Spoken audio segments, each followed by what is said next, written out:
Hello, and thanks for watching. I'm Daniel. I'm an English teacher, and I love to draw and animate.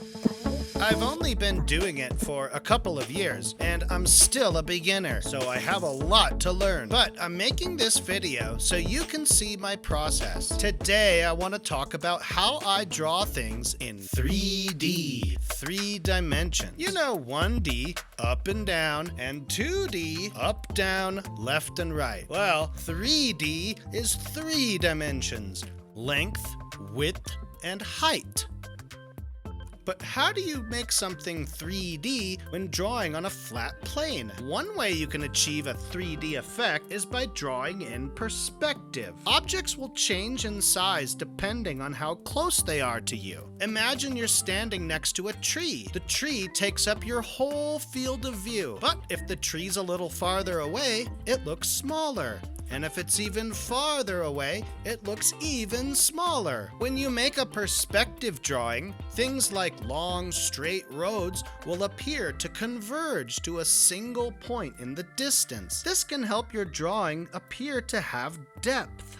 When you put objects in the scene, you can really change how big they appear depending on where you place them. If we put the ball and the bunny at the bottom of the drawing, they both look small. But if we put them over here, they look really big. Without changing the size of the ball or the bunny, I can make them appear to be different sizes. Big bunny, small ball. Or big ball, small bunny.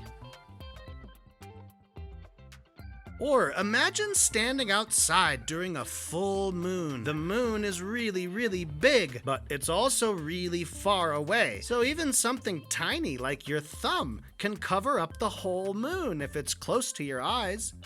And if we could go to the moon... Wait, what am I saying? Of course we can go to the moon. This is animation. We can do whatever we want.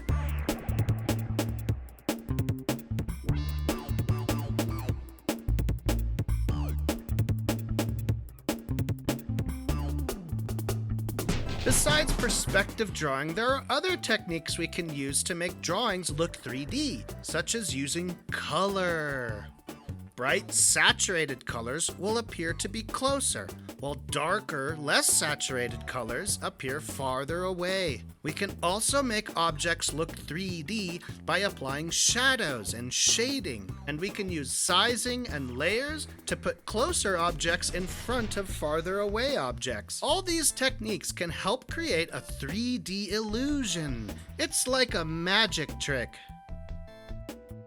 Now I want to show you one of my favorite ways to make a 3D effect with motion and layers. It's an effect we see every day called parallax. What is parallax? Well, it's the observed displacement of an object caused by the change of the observer's point of view. Knowing this effect helps astronomers measure the distance of stars. But anybody can understand it when they see it. Since an object in the distance appears smaller, when it moves, it'll appear to move slower than the same sized object going the same speed, but closer to the camera. We can apply these principles to make the illusion of 3D movement using a background drawing made in layers.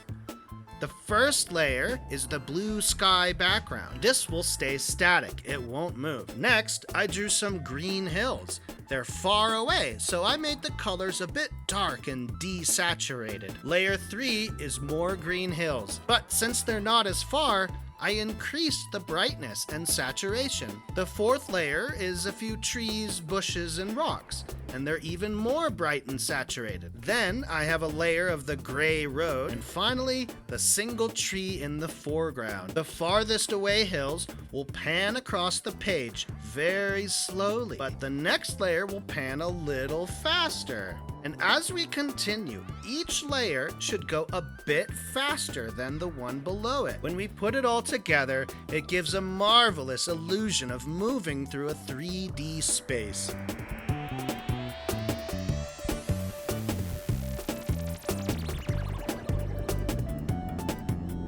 Well, there you have it. That's how I like to draw in 3D. What do you like to draw? Do you know any good ways to draw in 3D?